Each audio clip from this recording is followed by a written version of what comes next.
propose de vous présenter ce qu'est la cinétographie Laban. La cinétographie Laban est un système d'écriture pour le mouvement. Notation du mouvement, pouvez-vous connaître aussi. Elle a été publiée en 1928 après une vingtaine d'années d'élaboration par Rudolf Laban, né en 1879, mort en 1958. C'était un danseur, chorégraphe, théoricien du mouvement au début du XXe siècle qui a développé tout un tas de choses merveilleuses. Dans l'analyse du mouvement, aujourd'hui, nous nous concentrons sur l'une de ses brillantes inventions, la cinétographie. Dans cette courte introduction qui a pour vocation à vulgariser un petit peu auprès de vous, qui êtes concernés, vous allez le voir, par cette discipline magnifique, je vous propose une courte introduction.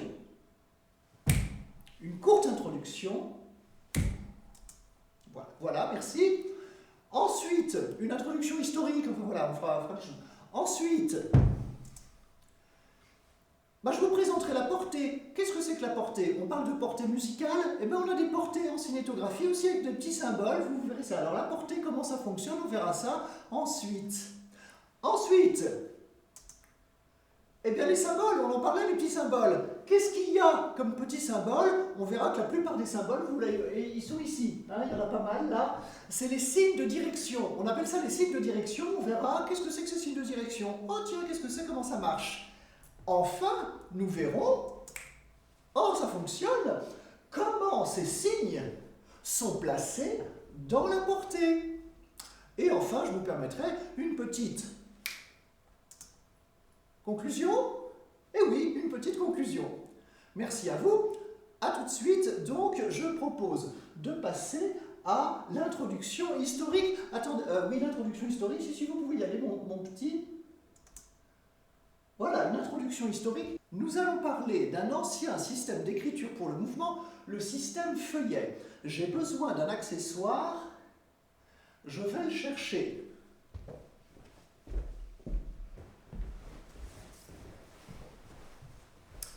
Et voilà, je profite de cet instant pour remercier Catherine Garnier à la conception de ce somptueux costume. Alors, le système feuillet, qu'est-ce que c'est? C'est un système d'écriture pour le mouvement qui est assez directement issu d'une demande de Louis XIV. On pourrait le voir comme ça. Louis XIV, on est dans les années 1661, quand il arrive au trône de France tout seul, hein, c'est la monarchie absolue, et on a la création de l'Académie royale de danse. À l'époque, il fallait savoir danser, savoir chasser, savoir faire de l'escrime. La chasse, l'escrime, la danse était obligatoire à la cour. Et dans la poursuite de cet académisme, avec donc l'Académie royale de danse, disais-je, en 1661, quelques décennies plus tard, s'élabore un système d'écriture qui permet la diffusion des spectacles de danse, des danses de cour, des danses de bal. Et vous voyez par exemple dans ce graphique, en haut, la portée musicale, le titre, pour une homme et une femme, probablement une madame, monsieur, et en dessous, ce graphique qui représente les déplacements au sol dans l'espace d'évolution de la danse. Il s'agit donc, vous voyez, comme si on était vu du dessus, on s'imagine un petit peu vue d'avion, et hop, je me mets vue d'avion, et je vois le déplacement dans la pièce. On commence du fond, parce que là-haut, c'est le roi, hein, c'est là. On commence du fond, on avance, on va sur le côté. Alors madame, elle est là, elle va hop, de l'autre côté. Et puis ici, on a mis des petits pointillés, pour dire, sinon on écrit par-dessus. Alors, hop, de là, on passe à ici. Et hop, une petite circonvolution, comme ça, une petite courbe. Bref, dans ce système, ça permettait, à l'aide de ces graphiques-là, je vous mettrai quelques graphiques de temps en temps dans le... En fait, vous allez trouver au bas de votre écran quelques renseignements complémentaires, parfois quelques images ici ou là, qui viendront agrémenter un petit peu, titiller votre curiosité. Eh bien, ces signes que nous trouvons régulièrement indiquent les pas qu'il y a à exécuter. Et on va voir que notre ami Rudolf Laban s'est fortement inspiré de certaines choses issues de ce système d'écriture.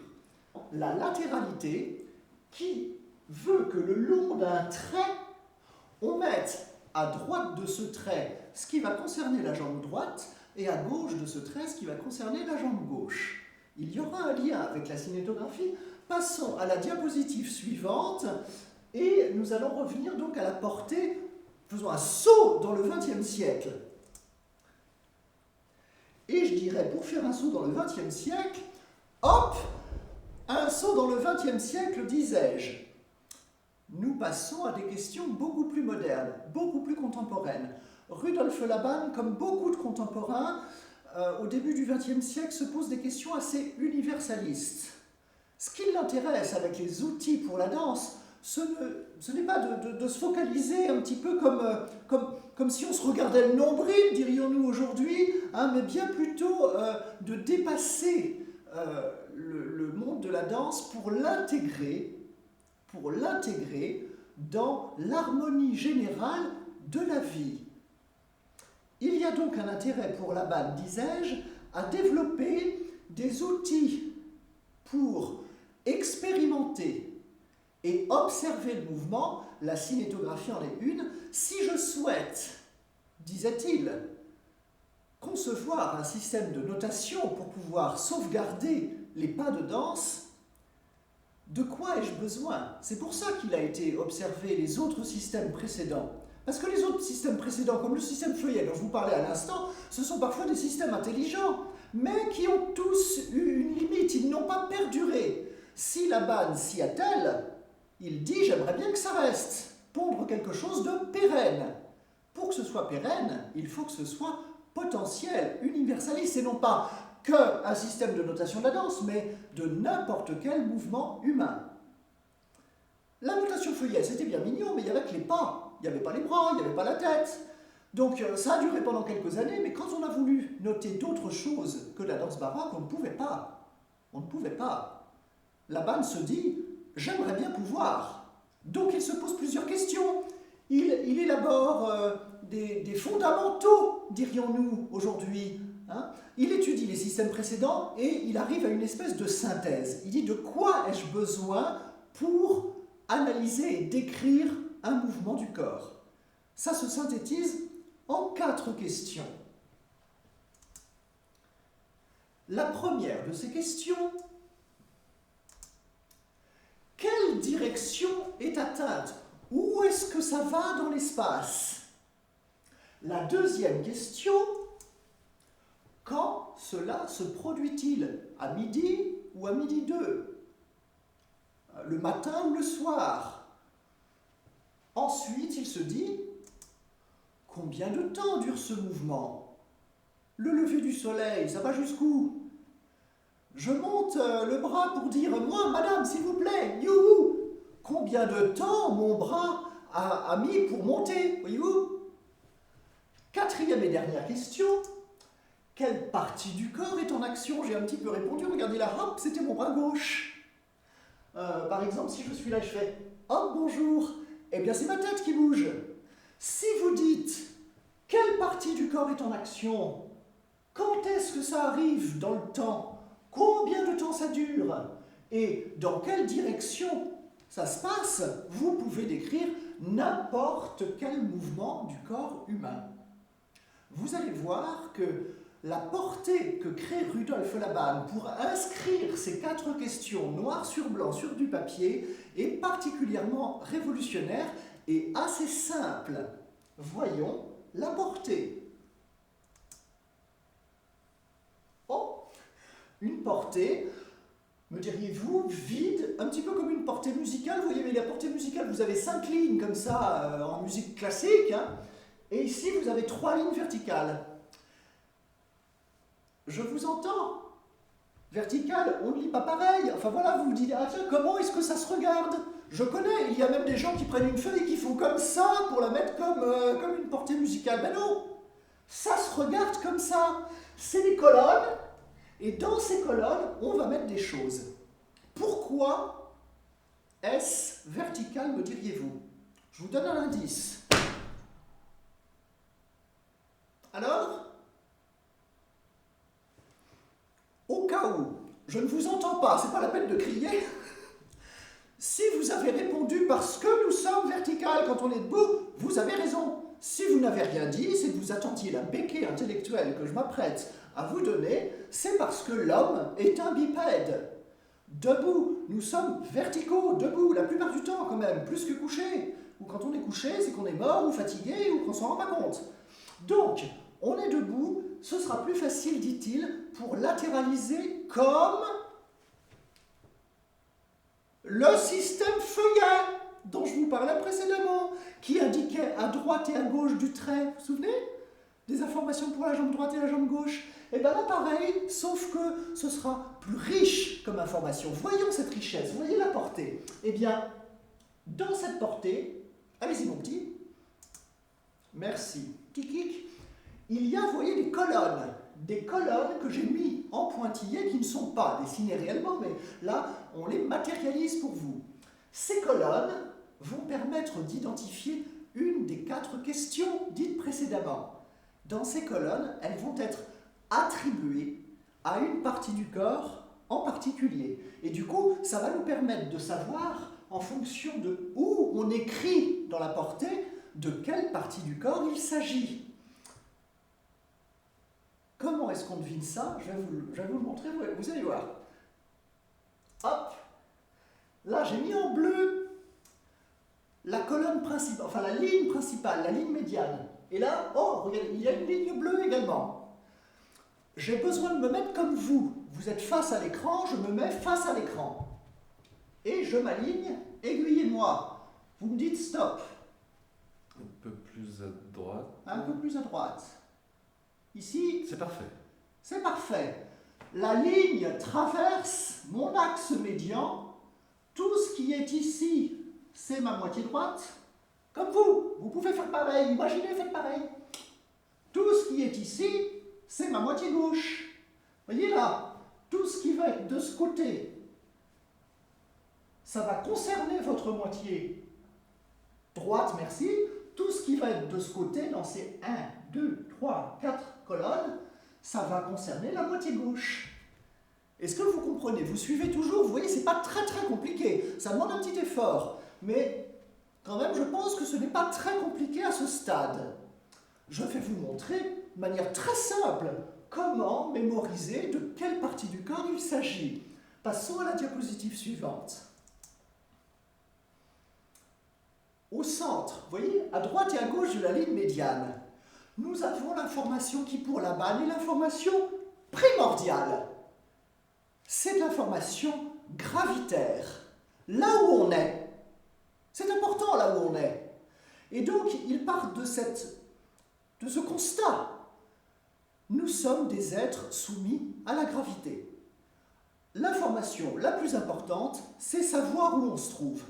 Donc, dans ces colonnes, à droite et à gauche de la ligne centrale, nous indiquerons les transferts de poids du corps. On l'appelle, dans notre jargon labanien, la colonne de transfert de poids du corps. Si je suis ici, ben, j'ai pratiquement rien à mettre, je suis à ma place. On est à chaque fois à sa place. Et regardez, je suis à ma place. Hop! J'ai fait un pas en avant sur ma jambe droite. J'ai transféré mon poids sur l'autre jambe. Eh bien, j'aurais écrit dans ces cas-là une information dans cette colonne, dans la colonne de droite, parce que c'est ma moitié droite. Si j'ai fait ça, hop, un petit pas en avant, mais sur ma jambe gauche, ben, j'aurais écrit en avant aussi, mais dans la colonne de gauche, parce que c'est ma moitié gauche qui travaille. Vous saisissez? Les deux colonnes centrales, les colonnes de transfert du poids du corps. La plupart du temps, c'est sur les pieds, parce que c'est quand même plus pratique pour marcher, mais si on s'assoit, c'est les fesses, merci. Si on fait du 4 pattes, ce serait aussi là. On mettrait les genoux, les mains, tout ça. Le circassien qui fait de l'équilibre, je me garderais bien de le faire avec vous, mais on mettrait les mains. On mettrait les mains, on se déplacerait sur les mains dans ces colonnes. Poids du corps. Quand on s'allonge sur le dos, hop, poids du corps dans ces colonnes aussi. C'est enregistré. Vous suivez toujours, c'est pas très compliqué. Vous voyez, c'est nouveau, mais c'est pas compliqué. Un petit effort. Colonne suivante. hop, on passe aux colonnes juste à côté. Juste à côté des informations de poids pour toutes les colonnes suivantes. C'est simple. Toutes les colonnes suivantes. Laban va nous proposer de distribuer ça pour ce qu'on appelle les gestes. Un geste. Un geste. Un geste. Vous voyez, tout ce qui met le corps en mouvement sans le mettre en appui total. Donc ici, il va partir comme ça de l'intérieur vers les extrémités. Il a décidé qu'à l'intérieur, on mettrait les gestes de jambes. Faites quelques gestes de jambes. Quand vous n'êtes pas en appui, allez-y. Cherchez, explorez. Je ne vais pas le faire pour vous. Quelques exemples. Par exemple, maintenant je le fais, mais il faut que vous vous sentiez concerné aussi. Hop! Là, j'ai fait un geste avec ma jambe droite. Je me remets comme ça, comme vous. Hop! Geste avec la jambe droite, vous voyez? Je ne suis pas en appui là-dessus. Eh bien, si je fais un geste avec ma jambe droite, je l'inscris dans cette colonne à droite. Alors que, hop, un petit charleston comme ça, hop, là, un petit geste avec ma jambe gauche, ce serait écrit ici, dans la colonne de gauche. C'est simple. Colonne suivante. J'adore ces colonnes suivantes. Elles sont à l'extérieur des lignes principales. Vous vous rappelez, les lignes principales, il y en a trois. Là, la bleue ici, qui d'habitude est normale, et les deux lignes extérieures, là et là. À l'extérieur de ces lignes, Laban va nous proposer de disposer tout ce qu'il va appeler les mouvements du haut du corps. Hop, vous voyez, tout le haut du corps qui penche, comme ça. Tout ce qu'aujourd'hui on qualifierait de mouvement du tronc, mouvement du buste, mouvement du dos. Quand je me penche en avant, c'est ici, là ou là. Parce que le dos, comme il n'est pas totalement dissociable en moitié droite, moitié gauche, eh bien on peut le mettre à droite ou à gauche. Mais si je fais quelque chose comme ça, vous voyez un mouvement du bras, mais que en même temps, hop, vous voyez mon dos là, mon dos ici, ma partie haute du corps là, elle participe à mon mouvement avec mon tronc, avec une partie de mon buste, je participe à ce mouvement. Ben là c'est clairement la moitié droite, ce serait inscrit ici. C'est astucieux. Si je vais chercher derrière moi, là juste avec mon bras, bon, et ma moitié gauche du dos, hop, va contribuer à mon mouvement, et bien ça là, cette partie gauche du dos, elle va être inscrite à gauche. Les colonnes du haut du corps ou du tronc et de ses parties. Colonne suivante. Enfin, les colonnes extérieures sont attribuées, sont dédiées aux bras. C'est quand même plus pratique pour dire bonjour. Et, ou au revoir, ou oh, ça suffit. À droite, pour le bras droit, et à gauche, pour le bras gauche. Petite révision, hein, parce que je vous sens. Vous avez fait des mouvements avec le bras droit et le bras gauche? Ou êtes-vous passif devant votre écran comme ça? Il faut être actif. Un mouvement du bras droit, allez-y. Un mouvement du bras gauche. On peut faire les deux ensemble, par exemple. Deux bras qui bougent en même temps. Pas forcément symétrique, hein, ça peut être comme ça. Colonne centrale, les transferts de poids. Colonne suivante, les gestes de jambes. Colonne suivante, les mouvements du haut du corps. Colonne suivante, les gestes de bras. Vous voyez, c'est simple, je vous avais dit c'est simple. On peut mettre des colonnes supplémentaires. On peut, c'est pas obligatoire, on peut. Pourquoi c'est pas obligatoire? Parce que parfois on n'en a pas besoin. Pour dire je vais au marché, ah tiens si je notais une marche, allons-y. Bah j'ai besoin que des colonnes centrales ici. Je n'ai besoin que des colonnes centrales pour ma jambe droite, pour ma jambe gauche, je ne vais pas m'embêter à noter autre chose. Alors que, quand on dit « s'il vous plaît », et vous voyez mon petit index, hein? Hop, parfois on a besoin d'un détail, ou pour dire bonjour, et ensuite, bonjour, on a besoin d'un détail, eh bien on créera des colonnes, c'est tout, c'est pas compliqué, des colonnes dédiées, on créera une colonne pour les paumes, pour faire le mime Marceau, on créera une colonne pour la tête, pour faire oh, doum doum doum doum doum doum doum doum. Donc on crée des colonnes quand on en a besoin pour donner des détails. Est-ce clair? Ça, c'est comment est constituée, comment est structurée une portée de cinétographie. Jusque-là, ça va être la fin de la première partie, tenez bon. Maintenant, qu'est-ce qu'on met dedans? Qu'est-ce qu'on écrit dans ces colonnes? Eh bien, on va le voir ensuite à l'aide des signes de direction. A tout de suite. Continuons si vous le voulez bien, merci, j'avais besoin d'une petite pause pour boire un peu parce que sinon je me dessèche la gorge. Alors, qu'est-ce qu'on écrit dans la partition? Elle est partie, on va mettre des symboles, des signes, on a dit. La plupart des signes qu'on inscrit, vous les aviez vus dans la photographie du début qui présentait Rudolf Laban. Rappelez-vous, il y avait des symboles derrière. Eh bien, on va mettre, ces symboles s'appellent des signes de direction. Pour répondre à l'une des 4 questions que je vous ai suggérées, dans quelle direction on va? Où est-ce qu'on va? À l'aide de signes de direction, on va pouvoir le dire de manière très simple.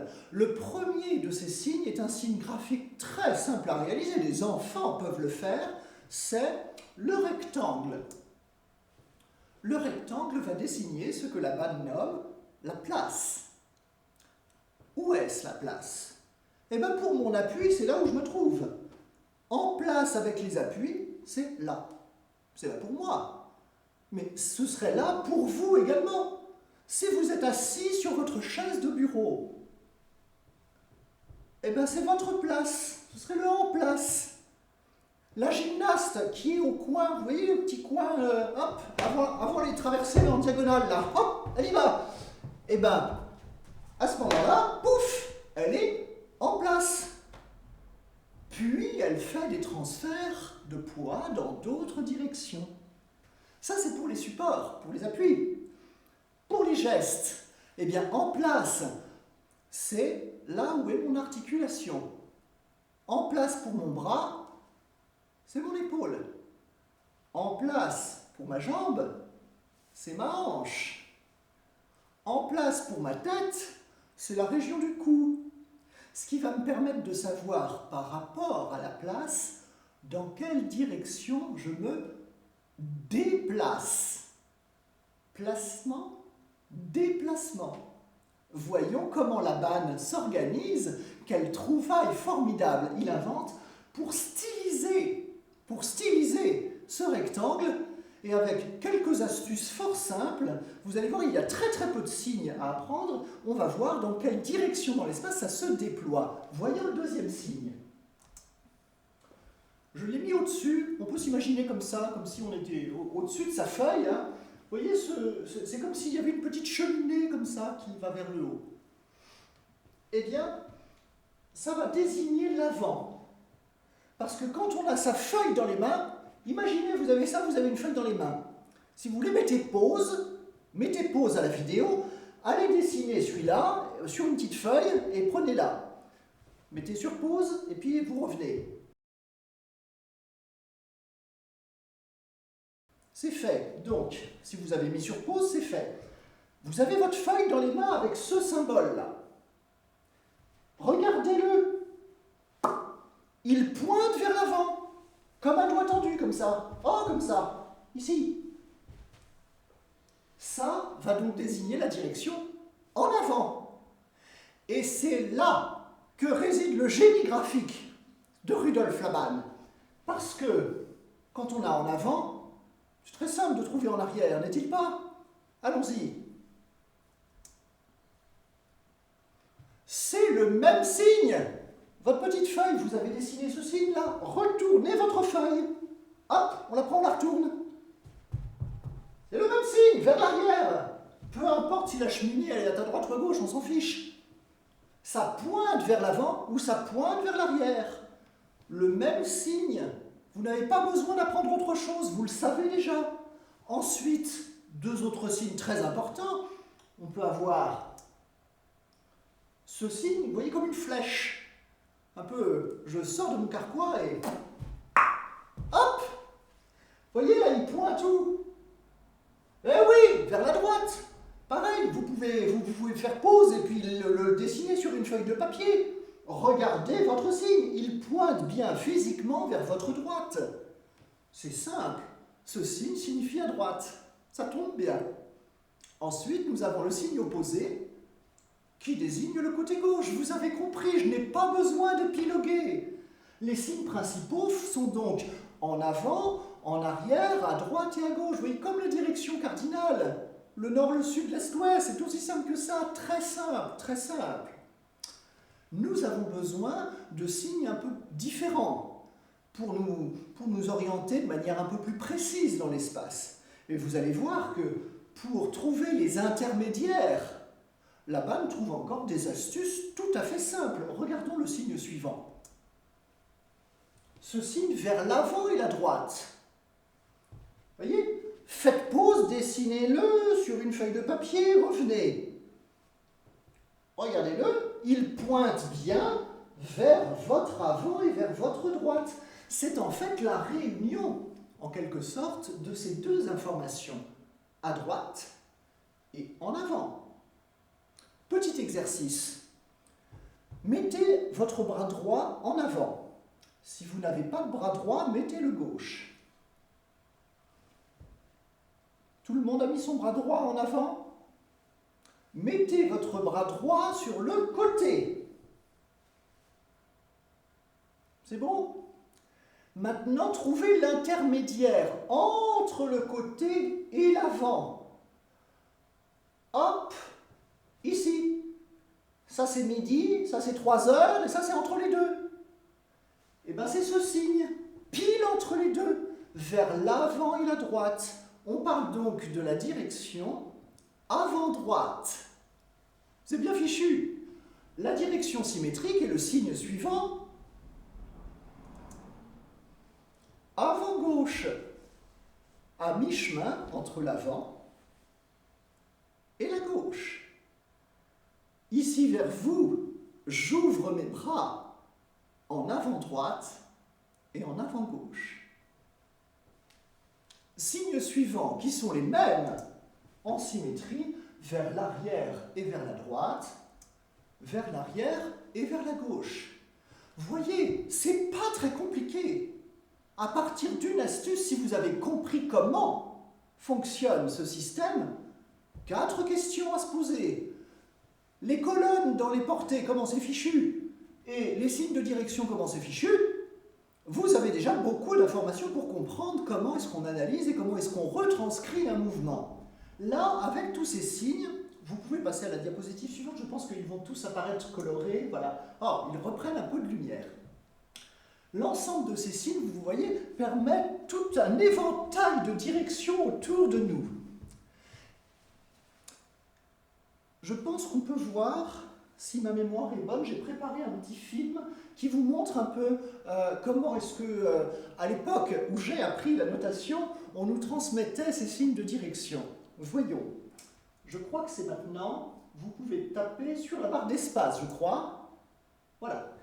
Alors vous voyez là, on avait dessiné des signes de direction sur le sol. C'est mon maître Albrecht Knust, un grand collaborateur de Laban, qui a été vraiment son bras droit dans l'élaboration de la cinétographie. Il a fait ce petit film dans les années 30 à but pédagogique, et donc on voit bien que là les appuis de cet étudiant, voyez, vont atteindre les directions. Donc là c'est un exercice de transfert du poids du corps où il a été sur les signes qui sont désignés au sol, pour faire l'association entre la forme du signe et la direction dans l'espace qu'on atteint. C'était un petit support pédagogique si vous voulez.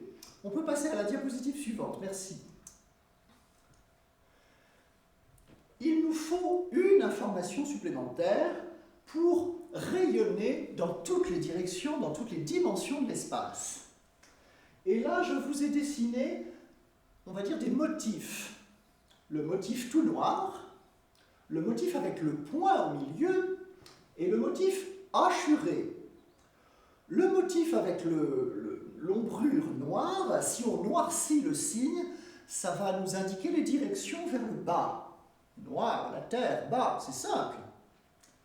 Avec le point, va nous désigner le plan horizontal d'une direction, tout autour de nous. Avec les hachures qui montent vers le ciel, eh bien, va nous indiquer la direction vers le haut. En colorant les signes de direction à l'aide de ces motifs, nous pouvons, à partir d'un centre, et ça, on l'appellerait en place, c'est le signe en place, rappelez-vous le rectangle, en place niveau moyen avec le point. En place niveau bas avec la coloration noire.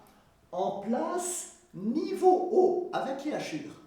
Eh bien, à partir de ce en place niveau moyen qui correspond au centre, on peut rayonner à 360 degrés dans l'ensemble des dimensions pour avoir des directions qui nous indiquent tout autour de nous. Regardons cette animation. Vous voyez, en place niveau moyen, j'ai indiqué les trois axes principaux, au bas, droite, gauche, avant, arrière, et rayonne dans tous les sens l'ensemble des signes de direction, vous les connaissez tous. Déjà, en quelques minutes, vous les connaissez tous. Celui-ci, c'est le côté gauche. Vous reconnaissez le triangle, le côté gauche. Hachuré, niveau haut. On l'appelle donc côté gauche, niveau haut. Celui-ci, et j'entends certains qui disent diagonale. Attention, c'est compliqué les diagonales. Quand on ne dit pas de quoi il s'agit, on s'y perd un peu. Le nom du signe qui pointe à la fois vers l'arrière et vers la gauche. On parle donc d'arrière-gauche. Coloré en noir, arrière-gauche, niveau bas. Vous savez lire les signes de direction Laban. Je vous félicite. Voyons à présent, on a quasiment terminé, vous allez voir qu'on aura désacralisé la cinétographie. Voyons comment ces signes sont inscrits dans la portée que nous avons vue tout à l'heure. Vous voyez, on a une portée vide. J'ai placé un signe assez simple. Maintenant, vous devriez être coutumier de son sens, de sa signification. C'est un signe qui indique la direction vers l'avant, le niveau moyen, c'est-à-dire en avant à l'horizontale. Ça, c'est le signe. La colonne, c'est la colonne la plus à l'extérieur. Je vous le rappelle, celle qui est dédiée au bras. Si vous ne vous en souvenez pas, maintenant, vous n'avez plus d'excuses. Colonne la plus extérieure, dédiée au bras. Ça indique donc, alors c'est mon bras droit ou mon bras gauche? C'est mon bras droit, sur le côté droit de la portée. Le bras droit va se diriger vers l'avant à l'horizontale. C'est simple. Ensuite, il y a une information que nous allons rajouter, parce que Laban est un homme de son temps, Laban est un homme du début du XXe siècle, et au début du XXe siècle, un jeune scientifique peu connu, Albert Einstein, propose la théorie de la relativité. Et alors, ils n'étaient pas copains avec Rudolf, mais Rudolf, il savait ce qu'étaient les gros signes dans les sciences. Et qu'est-ce qu'était la révolution de l'époque? L'espace-temps. Dire une direction, c'est bien mignon, mais si on ne lit pas ça au temps, il nous manque une information primordiale puisque c'est la même chose. Donc, vers l'avant, c'est mignon, mais vers l'avant, en combien de temps? Comment est-ce qu'on va le dire? Et là propose Laban une solution assez simple, c'est la proportion au temps. la proportion au temps qui fait qu'on va mettre une échelle, comme une échelle dans une frise chronologique. Vous avez tous vu ces frises chronologiques d'histoire, là, où on nous dit 1 centimètre égale 1 siècle, et puis on fait, là il y a la préhistoire, là il y a François Ier, là il y a l'élection de François Mitterrand, etc.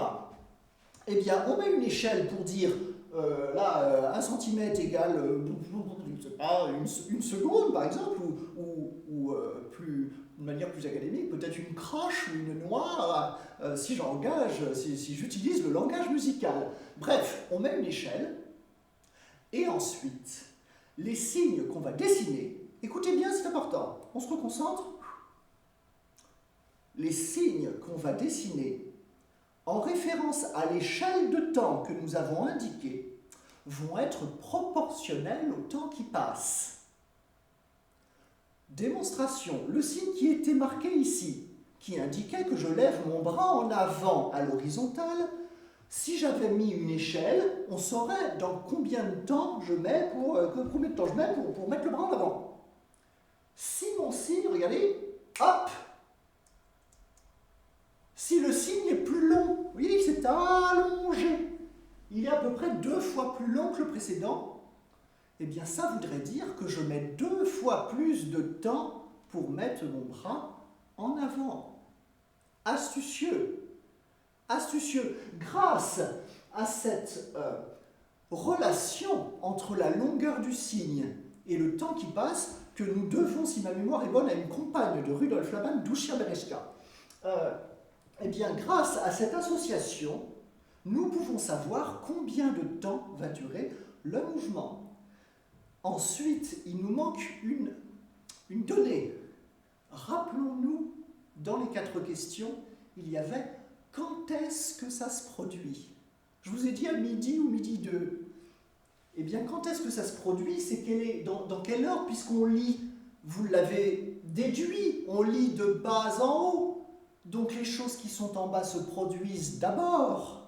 Les choses qui se produisent ensuite sont notées au-dessus, plus au-dessus, telle une frise que l'on déroule. Regardez le signe suivant. Ici, nous avons un signe qui est dans la colonne extérieure. Je n'ai pas besoin de redire laquelle est-ce. La colonne des bras. C'est à gauche de la portée, c'est donc pour le bras gauche.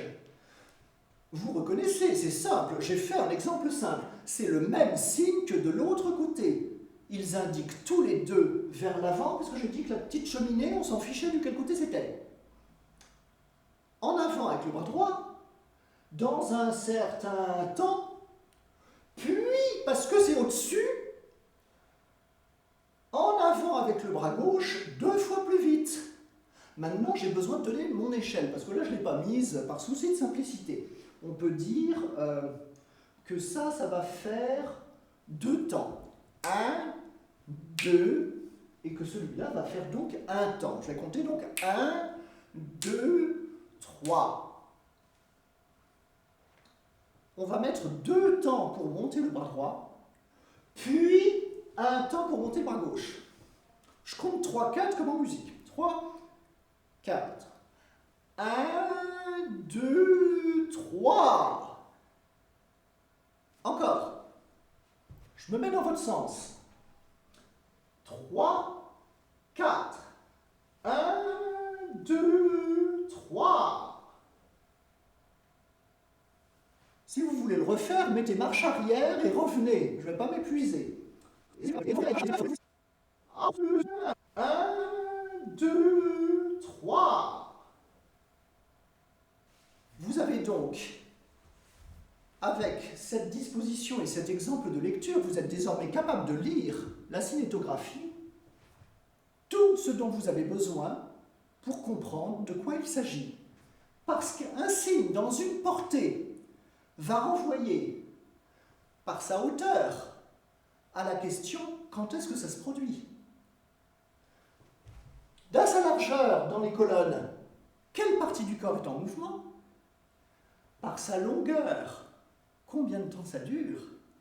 Et par sa forme et sa couleur, quelle direction de l'espace est atteinte? Grâce à ce système, nous pouvons noter les mouvements les plus simples, comme ici, de mouvements de bras vers l'avant, ou les mouvements plus complexes qui s'organisent dans ces cas-là avec des partitions plus complexes. Ce n'est pas le système qui est plus compliqué, c'est le mouvement qui est plus complexe. Une petite conclusion.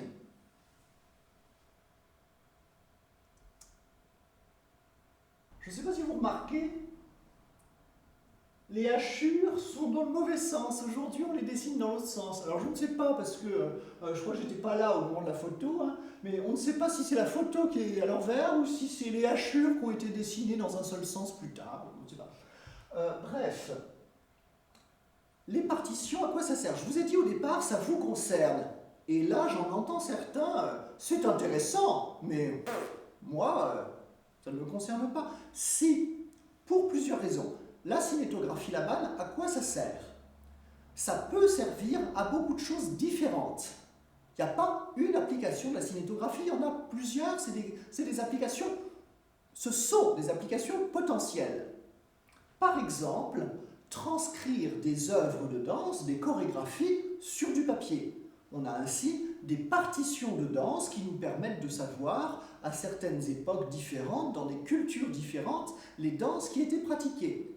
Nous avons des danses folkloriques de différents pays, en Hongrie, en Bretagne, aux États-Unis, des danses texanes, enfin il y a tout un tas de choses.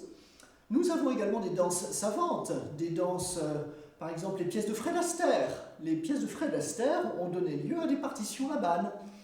Vous avez des pièces plus danse contemporaine, de Doris Humphrey, de Merce Cunningham, par exemple de Thomas Lebrun en France, de Olivier Dubois en France également. Enfin, il y a moult chorégraphes qui ont suscité l'intérêt de leur communauté pour transcrire leur œuvre en cinétographie. Quoi? Puis-je? La vidéo, dites-vous? Oh, aujourd'hui, on n'a pas besoin de la vidéo. Si vous ne l'avez pas dit, je vous remercie. Si vous l'avez pensé, je vais argumenter quand même, très vite. Je ne vais pas vous embêter longtemps. La vidéo, c'est sympa, mais ça capte une interprétation. Comme un disque vinyle capte une interprétation d'une œuvre musicale. En revanche, la partition est à interpréter. Comme une portée et une partition en musique, il n'y a pas l'œuvre qui est enfermée dedans, il faut la travailler, il faut voir ce qui est demandé. Donc la partition cinétographie Laban ne porte aucune interprétation, elle dit ce qu'il y a à faire. Elle ne dit pas ce qui a été fait. C'est l'ordre de mouvement qui est inscrit dans cette partition. C'est particulièrement clair pour les disciplines traditionnelles et folkloriques par exemple. Parce que voilà, les branles où on a des petits pas sur le côté, à droite et à gauche, on dit quoi faire, on ne dit pas précisément comment est-ce qu'il faut être habillé, où est-ce qu'il faut sourire, où est-ce qu'on a du swing. Ça se trouve, ça se travaille. La même chose pour les partitions. Bref, vous avez vu que ce n'est pas la même nature d'information, ça ne veut pas dire que les partitions se suffisent à elles-mêmes, et ça ne veut pas dire non plus que les vidéos sont à mettre à la poubelle. Au contraire, ce sont des documents précieux qui permettent d'archiver, de se documenter, de diffuser des œuvres, tout ça c'est fort bien. Mais la partition, elle donne une information qui est précieuse également, c'est-à-dire qu'elle se dégage des interprètes. Et elle dit ce qu'il y a à faire. En ce sens, il y a des œuvres aussi qui se prêtent davantage à être transposées par rapport à d'autres. À part ça, me direz-vous, ça intéresse aussi des gens qui s'intéressent de manière générale au mouvement du corps. Je pense à certains sportifs, il y a des mouvements de judo, il y a des mouvements d'arts martiaux qui sont notés en cinétographie. Il y a également des ethnologues qui s'intéressent à cela pour voir comment sont organisées des danses rituelles, pour voir comment sont organisés des groupes selon certaines communautés. Vous avez également des anthropologues de la danse qui s'intéressent à ces outils. Vous avez même eu des éthologues. Éthologues, qui c'est ce que c'est? Cherchez dans le dictionnaire. L'éthologie, c'est l'étude du mouvement et du comportement animalier. Et bien, vous avez des éthologues qui ont noté les mouvements des abeilles, les mouvements des trompes des éléphants. Alors, le système n'est pas fait pour ça, c'est des petites entorses, mais ça parle de mouvement, vous voyez, ça intéresse cette communauté quand même. Et évidemment, ça intéresse nos amis universitaires qui peuvent comme ça aller observer, creuser, détailler un petit peu une œuvre, un contexte, une étude comparative entre Alvin Nicolaïs et Caroline Carlson, entre Georges Balanchine et Anthony Tudor, que sais-je, entre Balanchine et William Forsythe, par exemple. William Forsythe est un chorégraphe d'aujourd'hui qui connaît très bien ce système Laban. Bref, tiens, un petit détail au passage, Rudolf Laban, un de ses collaborateurs, élève au début, mais collaborateur surtout après, c'était Kurt Jooss, grand chorégraphe allemand. Kurt Jooss, c'était le maître de Pina Bausch. Rien que ça. Donc ça va bien la filiation. Hein. Alors, à quoi ça sert? Donc ça, pour en savoir plus, je vous donne quelques références, on ne sait jamais. Alors, il y a des endroits, parce qu'aujourd'hui, donc c'est pratiqué dans pas mal de pays dans le monde, avec des différents spécialistes. Il y a même une organisation internationale qui s'appelle ICKL, le Conseil international de cinétographie Laban, International Council of Kinetography Laban, qui existe depuis les années 60, 59, et qui réunit des spécialistes, comme ça. Donc vous avez le site internet ickl.org. Vous avez en France le Centre national d'écriture du mouvement cinétographie Laban, appelé vulgairement le CNEM. Le CNEM, dont le siège social est à Paris, dispose d'un site internet, cnem-laban.org, qui vous donne des informations sur cette discipline, vous propose des petites vidéos, des leçons comme ça d'initiation, un petit peu comme je viens de le faire avec vous. Vous avez une très bonne formation qui se situe au Conservatoire national supérieur de musique et de danse de Paris, qui est aujourd'hui, la meilleure formation au monde en cinétographie. Et donc, il y a même les étrangers qui viennent se former au conservatoire et hop, après ils repartent, ils vont distribuer la bonne parole, là où ils sont chez eux. Moi, quand j'ai fait mes études, c'était pas au conservatoire, c'était bien avant, évidemment, mais j'avais une Coréenne qui faisait ça. Aujourd'hui, la Coréenne, elle accueille le congrès du mois de juillet, là, à Séoul. Le congrès ICKL, vous voyez, c'est bien, hein. Ensuite, qu'est-ce que... Dance Notation Bureau, je suis obligé de parler de mes collègues internationaux. Le Dance Notation Bureau, créé il y a fort longtemps aux États-Unis, dispose d'archives très intéressantes sur cette discipline et également propose des cursus de formation par correspondance, online, comme on dit. Voilà, donc en gros, le conservatoire, de toute façon, et le CNEM. Avec le CNEM, vous avez des personnes qui vont vous répondre et qui seront tout à fait disposées à vous donner les informations complémentaires dont vous avez besoin. En termes de livres, je ne vous citerai que 2 ouvrages, puisque cette conférence est une conférence de vulgarisation. Vous avez une grammaire créée, écrite, conçue par ma grande amie Jacqueline Chaléas. Le volume 1 de cette grammaire, qui en comporte 3, le volume 1 est vraiment un volume général, un volume de vulgarisation. Et donc vous pouvez tout à fait l'acheter. C'est tout à fait lisible par des débutants qui s'intéressent à la danse, au mouvement, à l'écriture. Et donc elle reprend toutes les informations que je vous ai données de manière un petit peu plus détaillée. Et au moins vous aurez des notes noir sur blanc. C'est édité par le Centre national de la danse. Ça coûte 15 € et des patates. On les dépense, on l'achète. Sinon vous avez un ouvrage plus costaud. Où est-ce? Je l'avais amené, je ne sais plus où est-ce. Je vais le chercher. Je ne l'ai pas trouvé, bon, c'est pas grave.